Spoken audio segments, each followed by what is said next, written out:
En los primeros 100 días del gobierno de Milei, la pobreza se ha disparado hasta un 50% y un consumo comparable al que había durante la crisis del año 2001. Se han suspendido obras públicas, no se han renovado contratos, se ha reducido el número de ministerios, el peso se ha devaluado en un 50% y la inflación en febrero ha llegado a un 276%. Visto estos datos, parece haber motivos más que suficientes para dar un golpe de estado y mañana mismo derrocar al gobierno. Pero vamos a dejar de lado este espíritu revolucionario y preguntarnos, ¿es realmente esto culpa de Milei? Milei ha sido probablemente uno de los presidentes más polémicos de los últimos años. Su campaña ha sido todo lo contrario a lo que establecen las reglas básicas de la política. Básicamente anunciaba todo lo malo que se iba a venir, tanto recortes como el colapso inicial de la economía argentina. Vamos, que los votantes no pueden sentirse engañados. Por eso muchos, entre los que yo me incluyo, veíamos completamente imposible que Milei logre alcanzar la presidencia. Me dices hace un año que Milei es presidente de Argentina y te digo, oye, pásame de eso que yo también quiero. Pero al margen de esto, no se le puede culpar aún de haber colapsado la economía argentina. Intentar luchar contra los males de la economía argentina es como luchar contra el boss final de un JRPG. Crees que lo has derrotado, pero te vienen 7 fases más con 20 minutos de cinemática por fase. En este canal tenemos análisis más que completos de la economía argentina y no sorprenderé a nadie diciendo que este país está sufriendo una crisis más larga que la espera de Bloodborne para PC. Pero bromas aparte, ¿por qué se han disparado todos estos indicadores? Los indicadores de recortes y demás, está claro el por qué, pero ¿por qué ha subido la pobreza? ¿Por qué ha subido la inflación si Milei ha prometido que iba a exterminar este mal? Pues todo esto lo vamos a responder en el vídeo de hoy, así que no me enrollo más. Poneros cómodos, que empezamos.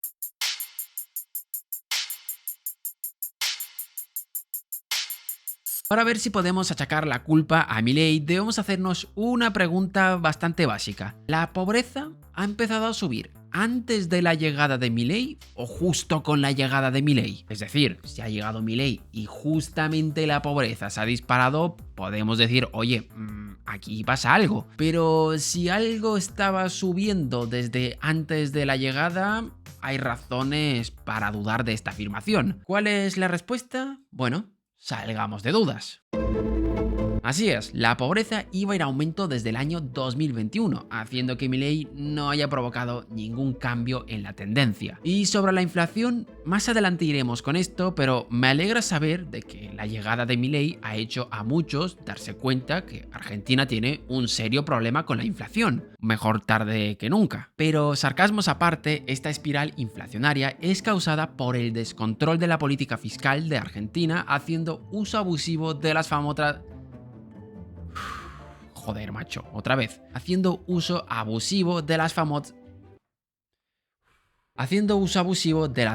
letras LELIQs, las cuales ya son historia hoy en día. Recordatorio express de lo que eran estas letras LELIQs. El Banco Central pedía prestado pesos para sacarlos de la economía durante 28 días, pero se acababan devolviendo con unos tipos de interés y los intereses que generaban era dinero creado usando trucos del GTA. Para poner unas cifras, el monto de los pasivos remunerados aumentaron en un 1.434% y los intereses en un 2.253% en 44 meses. Una auténtica salvajada. Los intereses tenían un peso sobre el PIB de un 8%. Para ponerlo en perspectiva, y sin ánimo aquí de defender a Macri, en el 2019 este peso era de un 3,2%. Si alguien quiere repasar tanto la presidencia de Fernández como la de Macri, al completo tenemos vídeos en este canal que tenéis en la descripción.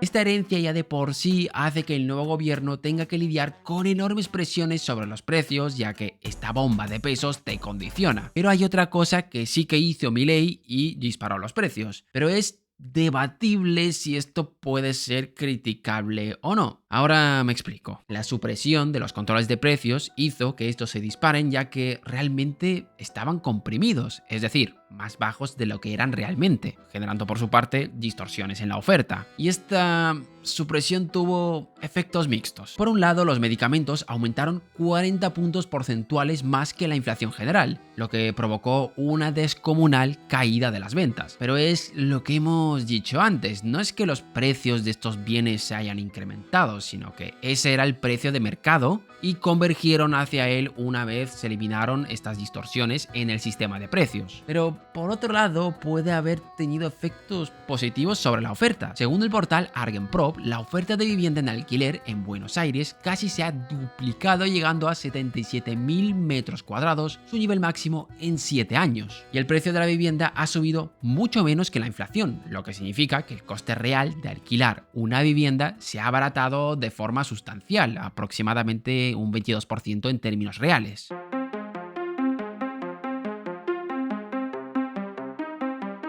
En la única área en la que Milei aumentó el gasto fue en ayuda social. En el mes de febrero se destinó un total de 132.000 millones de pesos, lo que representa un aumento del 100% respecto al mes de diciembre. Y aún así podemos preguntarnos, ¿y por qué sigue subiendo la pobreza? Bueno, es que el gobierno heredó una tendencia alcista y la subida de la inflación también ha contribuido, ya que reduce la riqueza de las personas, pero hay indicios de que esta lucha contra la inflación está empezando a dar sus frutos. Por ejemplo, la inflación intermensual de febrero, es decir, cuánto ha crecido la inflación de febrero respecto al mes anterior, fue de un 13,2%. En enero esa cifra fue de un 20,6%. Si esto sigue así, es cuestión de tiempo que la interanual, que es cuánto cambian los precios respecto al año anterior, que es la que se suele utilizar, también empiece a caer. Fijaros también en este gráfico, la variación semanal de los precios de alimentos, perfumería y limpieza también muestran signos de desaceleración. Paciencia en este aspecto, esto es como tratar con uno que se ha pasado con la bebida y ahora hay que vaciarle el estómago. No es algo muy agradable, y no lo digo por experiencia propia, por suerte. Pero no nos quedemos aquí, hay muchos más motivos que invitan al optimismo.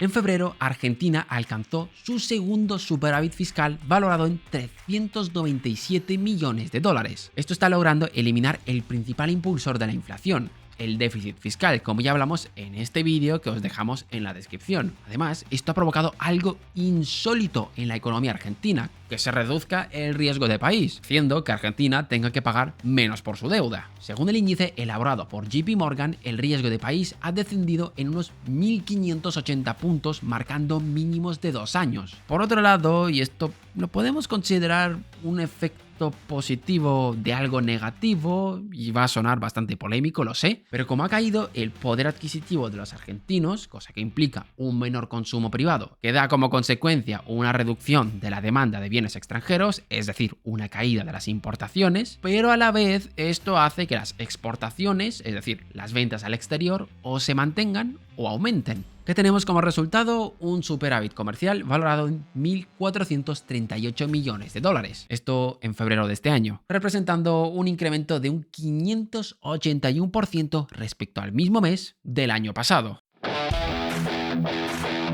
La base monetaria también se ha mantenido inalterada. Para simplificar, diremos que la base monetaria solo son los pesos físicos que hay en la economía. Esto se ha mantenido cerca de los 10 billones de pesos sin sufrir prácticamente cambios durante la administración. Por otro lado, se ha saneado el balance del Banco Central, el stock de pasivos, es decir, de deudas, que en su mayoría eran las letras LELIQs, ha tenido una notable reducción en los últimos meses. Además, algo bueno que se ha hecho es reemplazar las deudas a corto plazo por deudas a largo plazo. Es decir, cuando se puso fin a las letras LELIQ, aún quedaban los pases, que eran prácticamente lo mismo que las letras LELIQ, solo que en vez de durar 28 días, duraban entre 1 y 7 días. Era una maldita locura estar renovando cada 2x3 y controlar así la inflación. Se hace más difícil que cargarte a Maleña en Elden Ring. Estas letras han sido sustituidas por letras Bob Real, las cuales tienen un periodo de vencimiento de 4 años, con la peculiaridad de que no se devuelven en pesos, sino que en dólares. Estas letras tienen una finalidad doble.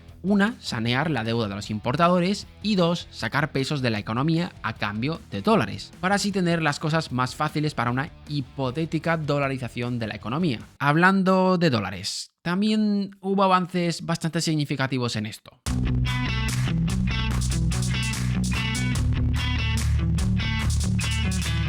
Las reservas de divisas del Banco Central argentino han aumentado considerablemente. Por un lado, porque se han dejado de emitir pesos y no hay que estar cubriéndolos con dólares. Por otro lado, por la entrada de inversión extranjera y el crecimiento de las exportaciones. Y sobre el cepo, poco a poco se va levantando, pero se mantienen algunas restricciones, algo que es comprensible teniendo en cuenta que si se levanta de golpe y porrazo el peso, la economía se va a tambalear. Bueno, más de lo que está haciéndolo ya. Por eso se mantiene el mecanismo de crawling peg o tipo de cambio deslizante, intentando que el ajuste entre el tipo de cambio real y el de mercado paralelo se vayan igualando poco a poco.